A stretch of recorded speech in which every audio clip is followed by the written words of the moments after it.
Give it up for your host of the evening, Robert Nelson, everybody.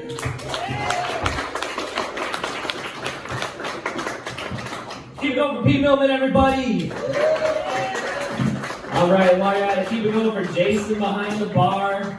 Give him all of your money. You know, if you guys don't like the show, you got exactly what you paid for. That's right.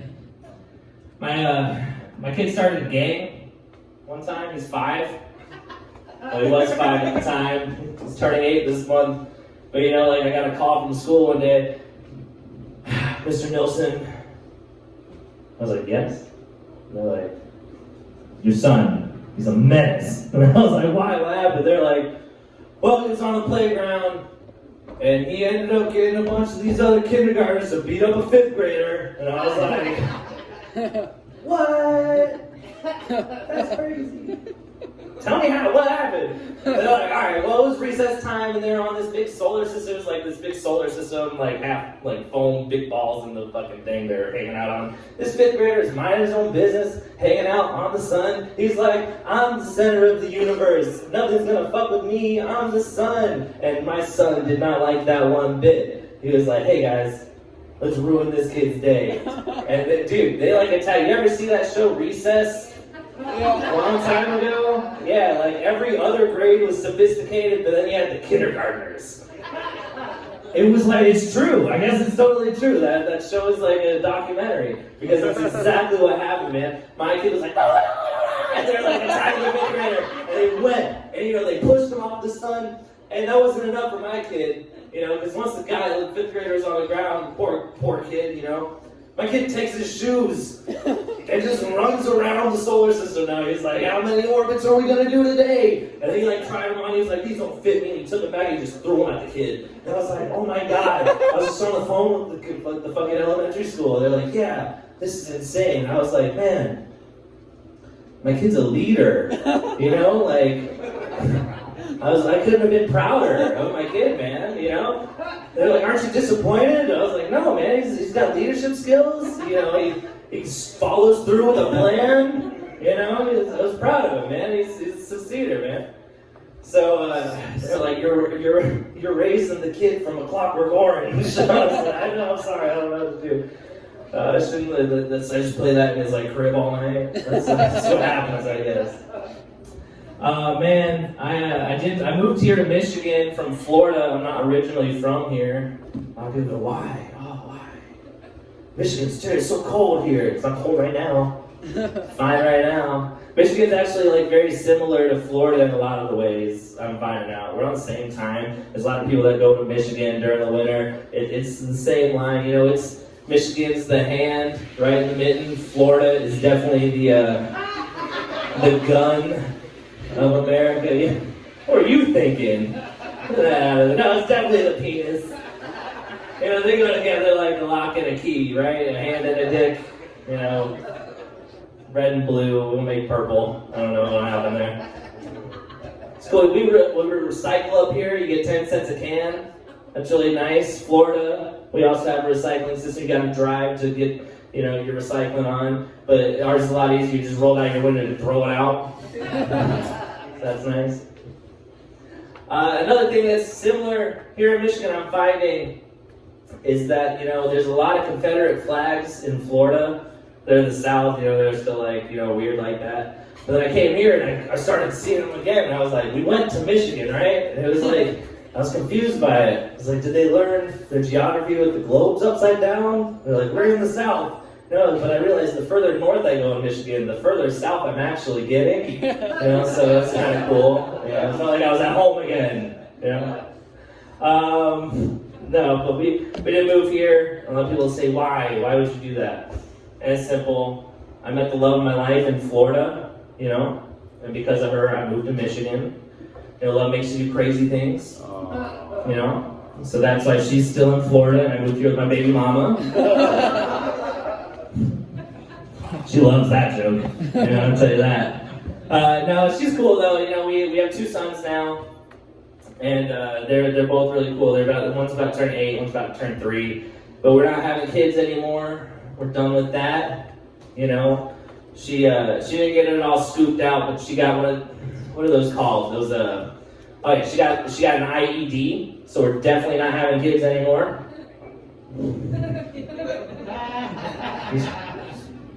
Just exploding those kids right out of here with that IED. Yeah. No, I know it's an IUD. She got the little one that looks like the T, like the little the Batman grappling hook. That's what it looks like to me. Yeah.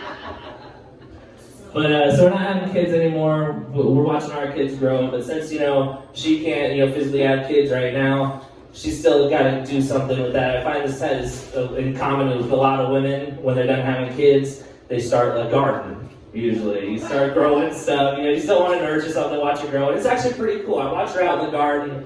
She's taking care of these beautiful things, these flowers, these things we're going to eat. It's awesome. I'm seeing her take care of it. It's beautiful. And I can't help but compare her to the garden as I watch her. And it's just so awesome. And one day, I too would like to dig a hole and put her in the ground. And as you can tell, we're a really strong relationship, her and I. We really care about each other a lot.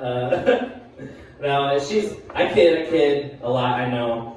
But we did move here from Michigan, or from Florida to Michigan. It takes a lot to do with somebody. But on that way, we were driving, seeing a lot of the country. I see a lot of different business names, and apparently there's a ton of shitty business names out there. And I'd like to share a couple with you guys. She's a hairstylist, so we happen to look at a lot of hair salons and stuff on the way there. I see a lot. There's this one called Inner Beauty Hair Salon, and I was like, oh, that's actually pretty nice sounding. We're all beautiful on the inside, each and every one of us. We're all so pretty. But I was like, hold on, that's not what I'm going to a salon for. I want to be pretty on the outside. So they'll fuck you up, make you look like shit, and they're like, oh. You should have read the fine print. This is Inner Beauty Hair Salon. What do you think you were getting? So the one I saw, we just pulled up to this supply store. She was getting some stuff for her, business and whatnot. And I saw the store next door, and I was like, oh my gosh, what are they doing in there? Because it just said, it was an acronym on the side of the store. It's KOK. It was I was like, what is that, cock? What is this giant cock up there? And I was like, that's not how you do it. Is this what, the KKK doing the chicken thing? What is it? And it was just a shoe store. It was King of Kicks. And I was like, oh, you should have better branding, because that's a big black cock on the side of your building. But then it got me thinking about stuff. My girlfriend, she started a salon during the pandemic. She took a camper trailer, gutted it out, renovated it, made it a salon, a mobile hair salon. Just taking it on the road, doing people's stuff, weddings, proms, all that kind of stuff. She can take it to wherever you can go. It's a good idea. I thought it was really smart. She had a problem naming it. And I couldn't help her. I didn't know what to call it. So I was like, I don't know. And she was like, but you can think of things. You're creative. You do comedy, you do music, you think of this stuff. And I was like, okay, all right, give me a second. And then it came to me. I was like, I got it. And she was like, all right, what is it? Tell me. And I was like, okay, so you're on the road. You're doing hair, making people beautiful, right? And she's like, yeah. And I was like, are you ready? She's like, fucking tell me. And I was like, okay. Just call it Roadhead. Yeah, she didn't care for that too much. She was like, I don't want to be selling that. And I was like, it's a bait and switch, man. It's better than Inner Beauty Hair Salon, So, yeah, she's like, you fucking drive the Roadhead mobile then. I was like, put your face on the side of it. She's like, I'll name it that if you put your face on the side of it. Hey, business is business, baby. $40 is $40. I wish Willie was still here. Oh, man, we're about to have a concert tonight. Badland, give it up for Badland. Hell yeah. They're one of my favorites, man. They're awesome. I'm a big fan of music. Why in music do we always say yeah, though? Isn't every song, yeah, oh yeah. Kool-Aid Man says yeah. Yeah, Usher loves yeah. Yeah, you guys know it. There's the Yeah Yeahs. That's a band name. Fucking Little John. What? Yeah. Why, yeah, I know it's simple, it's easy. You just say yeah, it's one syllable. Get it out of your mouth. I proposed, like, who won that argument? What was the guy that was like, yeah or yup? Just saying, man, Usher's yup might have hit a little bit different. You know what I'm saying? Yup, yup, yup, yup, yup. Yeah, no, yup. That's right. We're in yup mode. Not the yeah, yeah, yeah, you get the yup, yup, yups. Honestly, a little bit more fun to say. I like the yup, yup, yups. Kool-Aid Man, oh no, oh no, oh no. Oh, yup. I work a little harder too. And it's a little harsher to say yup. The hard P, yup. I don't like it. Oh, then you got fucking Lil Jon. What? Yup. Each one of you gonna go home tonight and do like 50 other songs to this, so you're gonna be like, Moni Moni. She says yup. Yup. Yup. Yup. You're welcome for that. Man, I've been to lots of concerts in my time, seen a lot of different music and stuff. But one thing that's always stuck out to me was my first pair of concert tits. Yeah. Anybody see concert tits before? Yeah, one guy. Every time I go. Anybody show some concert tits before? I'm looking at you. First pair of concert tits I ever saw. Cheap Trick, Tampa, Hard Rock Casino, right in the fucking, in the parking lot. There was a free show, it was awesome. It was my birthday. Me and my dad went to go see it. I was a young man at the time, young boy. He was like, let's go see Cheap Trick. And I was like, I don't know who that is. Let's go. He was like, you know who it is.